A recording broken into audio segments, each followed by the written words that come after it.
It's like one of my friendships that people question only because of the fact that he was the most famous person in the world. He was the kind of person who'd been through the exact same freaking thing and wanted to make sure that I wasn't alone in that. For me, it's so normal and mundane. I know it's a big deal to everyone else, but for me, it's it was a normal, it was a normal friendship.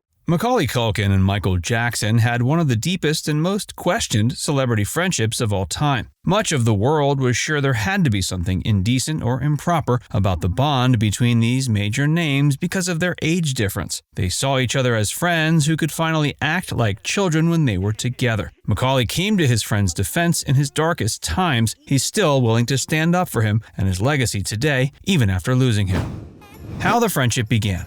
Michael was a child star who had a difficult transition to adulthood. That meant he had trouble relating to adults. Someone close to him said, I remember a statement he made that, kids are honest, you can trust them.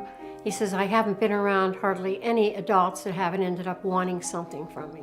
Michael reached out to Macaulay after the child star's biggest hit movie, Home Alone. They met in person when he performed in the Nutcracker in New York City. Before they knew it, they were hanging out on the Neverland Ranch. His show business parents ran most of his life, but they didn't discourage or encourage the relationship. It even turned out to be great for their son's career. He appears in the prologue of the 1991 music video for Black and White. Macaulay says they bonded over having similarly difficult childhoods. Neverland Ranch was a place for them to finally let their inner child out. They'd do prank calls and laugh together like any set of friends. In his own words, quote, he enjoyed my youthfulness. He liked being a kid with me. It never struck me as odd. I never felt uncomfortable. That's just the way he was. The relationship did face its fair share of criticism. One of the major points of contention was that when they stayed together, they'd sleep in the same bedroom. As Michael once said in an interview, Kieran Culkin would sleep on this side, Macaulay Culkin's on this side, his sister's in there. We're all just jamming the bed. And we wake up like dawn and go in a hot air balloon. But is that right, Michael? It's very right. It's very loving. That's what the world needs now. Macaulay later clarified these comments and said they may have been taken out of context. Well, the thing is with that whole thing is that, they go, oh, you slept in the same bedroom as him. It's I don't think you understand. Michael Jackson's bedroom is 2 stories. And it has like 3 bathrooms and this and that. So when I slept in his bedroom, yeah, but you have to understand the whole scenario. And the thing is with Michael is that he's not very good at explaining himself, and he never really has been, because he's not a very social person. When he says something like that, people, he doesn't quite understand why people react the way that they do. Defending his friend.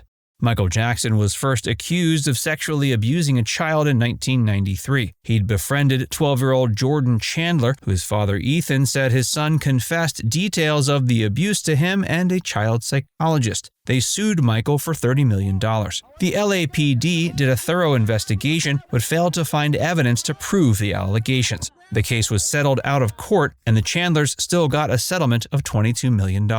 In 2003, a documentary called Living with Michael Jackson aired. It brought up similar allegations surrounding Michael's friendship with 13-year-old Gavin Arvizo. The case went to trial this time. That meant the King of Pop needed as many friends on his side as he could get. Macaulay didn't want to go to court, but he was so connected to the case he had to. Attorney Thomas Mesereau said Macaulay wasn't Michael's only friend during the trial. He also had Chris Tucker. They both had managers and agents who told them to stay away, but they rushed in to defend their friend. The last time Michael ever saw Macaulay was during his 2005 trial. They met up in the men's room of the Santa Barbara County Superior Courthouse during a short recess in the case. Michael said they shouldn't talk because it could influence his testimony. That made his friend laugh a little. The case had already exhausted Michael by that point, and it was evident, so they hugged. Macaulay testified in his friend's defense. His testimony is believed to be instrumental in getting an acquittal. Despite the positive result, Macaulay said Michael was so shaken after the trial he didn't even want to go home. He said that, quote, everything felt tainted. The only thing that was important to him was his immediate family.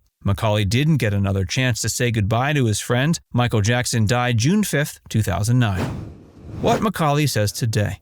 Leaving Neverland is a documentary that features interviews with Wade Robson and James Safechuck. They both allege that Michael abused them as children. They said it took years of therapy to overcome the effects of the abuse. They also say they decided to come forward now because they've recently become fathers. The Jackson estate dismisses the claims made in the film. They categorize them as, quote, yet another lurid production in an outrageous and pathetic attempt to exploit and cash in on the singer. That doesn't lessen the impact. They've brought Michael's past back into the spotlight once again, which includes his friendship with Macaulay. He still denies there was never anything improper about the friendship. In his own words, quote, he never did anything to me. I never saw him do anything. And especially at this flashpoint in time, I'd have no reason to hold anything back. The guy has passed on. If anything, I'm not going to say it would be stylish or anything like that, but right now is a good time to speak up. And if I had something to speak up about, I would totally do it. But no, I never saw anything. He never did anything. Macaulay also isn't afraid to expose the skeletons in his own closet. He's been open about his struggles with drug use. He's played with fire, as he puts it. He never went to rehab or a treatment program, but was able to stop himself before it got too dangerous. He even thinks the experiences helped him grow in a way. He said, quote,